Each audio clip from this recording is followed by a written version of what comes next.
Labour's flag is deepest red. It shrouded oft our martyr dead.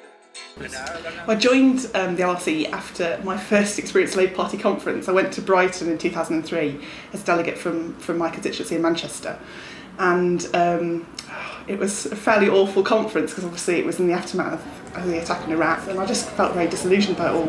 And I saw the advertisement for the LRC event and I went along, and it just felt, for a change, I was sitting in a room with a group of people I agreed with as opposed to a group of people I didn't agree with.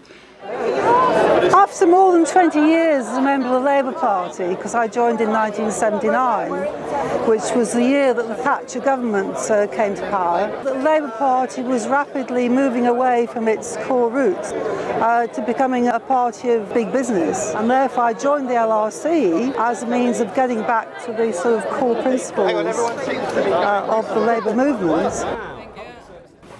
I've been in the Labour Party all my life, and I believe in a just and socialist society, and I find life in Parliament often extremely frustrating. I joined the LRC because I felt that within the Labour Party the fight back against New Labour was hampered by the fact that there were many different pressure groups inside the Labour Party, and I felt there ought to be one organisation that pulled people together and that was prepared to campaign inside and outside the Labour Party for socialism and for democracy. We set up the Labour Representation Committee out of a large range of discussions that we had with trade unionists, Labour Party members on the left, and people who'd left the Labour Party. And we needed some form of rank and file organisation that brought together left-wing socialists within all of those organisations and those who'd left the Labour Party as well, to try and develop a coalition which would work both within the Labour Party and outside the Labour Party and the wider trade union movement to promote a socialist programme, and to see whether or not we could build an alliance for socialist policies that we could all campaign on. Well, a little like the Labour Party itself, anybody can join the LRC. It's got about 1,000 individual members. We also take affiliations from union branches, socialist organisations and national trade unions as well. We've got about 150 affiliates in total, ranging from small branch Labour parties to campaigning groups on international solidarity, right up to 6 national unions. The LRC has got union affiliates who are both affiliated and not affiliated to the Labour Party. The RMT and the FBU are no longer affiliated to the Labour Party. The Bakers Union, ASLEF, CWU and the National Union of Mine Workers all are still affiliated to the Labour Party. So we, just like in our membership, our union affiliates cross that bridge as well. And what we've been able to do is establish in Parliament trade union groups once again, so that the individual unions now have a voice in Parliament. We've brought that together now under the Trade Union Coordinating Group, which is 8 trade unions coming together to coordinate their campaigning both in Parliament and in the community. Now that's a significant breakthrough. It means that we now have, again, the coordination of political trade unionism in this country. So it's always difficult because there's always so much pressure put on unions before elections to sort of not whip things up, and I know that the BA workers are having a hard time because obviously Unite has been the biggest single donor to the Labour Party, and it's so hard for workers to actually take industrial action in Britain. The legislation is so prohibitive. It takes almost a month to organise industrial action legally. And even when they have that, it's only a 12-week period for which they're covered. Strikes, when they happen, are always a last resort. There's an awful lot of heartbreak that goes into even making that happen.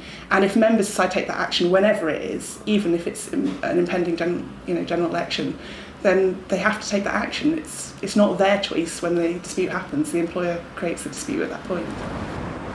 So I think what's damaging Labour's chances of success is the fact that the government's attacking its own workers in the run-up to the election. So all of our candidates are supporting PCS. Many aren't crossing the picket lines today. Many have joined their own local picket lines today and are supporting the campaign. Well, we're backing 28 candidates in the election campaign coming up.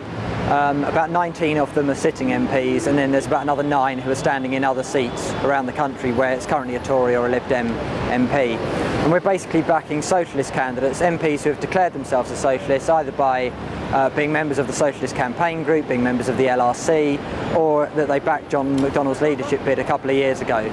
What we found is actually when we're working on the ground promoting our policies, our socialist programme locally, we're enlisting support. But the argument that people put forward on the doorstep, a vote for you is a vote for New Labour and a vote for Gordon Brown and all the policies that New Labour is pursuing nationally. So yes, we're fighting almost like with one hand tied behind our backs.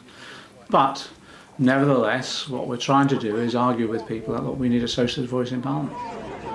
When Gordon Brown came to power, I think we all knew that it would be sort of Tony Blair Mark II, really, perhaps a little less charisma, if anything. But seriously, we put up John McDonnell, we supported his leadership campaign because we knew we needed an argument about the politics, about the policies, and about the direction the Labour Party should head in. If there is a leadership election, I've made it clear that I'll stand again if people want to support me.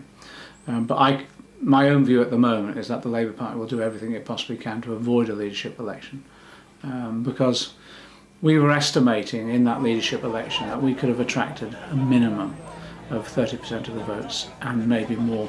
And I suppose that's why the bureaucracy moved in to kill off any chance of us getting on the ballot paper. They'll most probably do that again and try and prevent that, but I think it's important that we raise the issue, because it's not just about the socialist programme, it's also about the democratic deficit that there is within the Labour Party itself. And we keep reminding people that that's the premise of the Labour Party. It was formed as a coalition, really, of unions and workers and socialist campaigners. That's what it was set up to be. And I think we've kind of forgotten that in the Labour Party. We think that the only thing is to be in government, and we've forgotten actually, why we want to be in government, why we want to have power. There's a consensus across all the main political parties that there'll be a massive programme of cutback in public services, undermining of the welfare state, an attack on trade unions to undermine people's employment conditions and their wages. It's always the most vulnerable that suffer from public spending cuts. Essentially, public spending is largely redistributive. If there's to be cuts made, and I raised this in Parliament yesterday, cut nuclear weapons, cut the defence budget, cut the investment budget on arms, put it into socially useful production. And we're already seeing it with the PCS dispute, where it isn't just about the redundancy situation, it's also about the threat of large-scale cuts in jobs. So it's already happening, and we're seeing the reaction to it, major industrial reaction, both in terms of British Airways, Network Rail, RMT, PCS, right the way across the civil service, on a scale we've not seen for maybe 20 years. Immediately after the general election, we've convened a conference, and we've invited other organisations on the left to come together with us and trade unions to talk about, immediately after the election, where we go from here. Because whoever's in government will be facing an onslaught of public expenditure cuts and attacks on living standards of working people. We've already know what the Tories are planning. A deficit cuts 175 billion within 4 years. We know that Labour is doing the same, 50% of those cuts within the same time period, and we know that the Liberals and Democrats have announced their plan for savage cuts. So we know what we're going to face. We're going to face a period of intense struggle, both industrially and politically. And the LRC bringing people together is to see how we can work together and coordinate that, mobilise the broadest alliance we possibly can in defence of our communities. It's going to be a heightened political period, and the LRC has got to step up to the mark. I think what the LRC potentially can achieve after the election is being the rallying point for the fight back against the massive attack on public services and ordinary people, whichever government gets into power, whether it's Labour or the Conservatives, they're going to attack public services, they're going to cause mass unemployment, massive job losses, and the LRC can potentially be, because it's within the Labour Party, but it also attracts support from outside the Labour Party, the rallying point for that fight back. I don't know, I mean, being in the LRC for the last few years, it's a struggle, because I wouldn't say that the Labour Party is very happy that we exist, and it's been difficult in terms of organising people to run as candidates, and we've had problems with all of that as well with the Labour Party centrally. But it's given me a real boost to remembering that there are socialists still within the Labour Party, that they care about workers' struggles and that they want to support them, and I'd be very proud to be associated with the LRC.